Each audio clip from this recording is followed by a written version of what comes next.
این لحظه ورود همکاران تیم عملیاتی ما هستش که ورود میکنن به مخفیگاه این خانم. ببینید 30-40 نفر حداقل نشسته و در نوبت هستن که ایشون اون ویزیت رمالیش رو انجام بده در همین لحظه. پس من میگم که 150 تا 200 نفر مشتری در روز و هر نفری میانگین 400 500 هزار تومان هم گرفته باشه، بالای 50 میلیون تومان در روز ایشون کاسبه.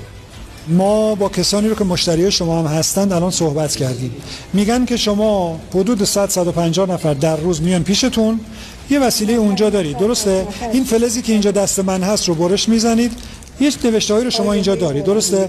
آیه‌های قرآن رو. شما چقدر سواد داری؟ سواد دارم. پنجم؟ بله. خب اینا رو می‌نویسید داخل این، یه دونه کاغذ هم بهشون میدی، تو این کاغذ هم نوشته شده در آب و گلاب حل بشه، بعد با این غسل کنید. اینا هم همه میگن هیچ کدوم مشکلمون حل نشده با این نوشته‌ها. ما دست از من بوده، نمیدونم چی شده؟ نمیدونم یعنی چی؟ این پولا رو همه تو جمع کردی اینجا. این کارو کجا یاد گرفتی؟ کجا یاد گرفتی؟ آموزش دیدی؟ ها؟ همینجوری خودم زدم. خودت همینطوری یاد گرفتی؟ بله. این سنگا چه کار میکنه؟ این سنگایی رو که اونجا توی مخفیگاهتون بوده چی ان اینا؟ سنگ نیست، من سنگ نیاوردم. ما آوردیم دیگه، ما از محل شما. اسلحه جنگی برای چی؟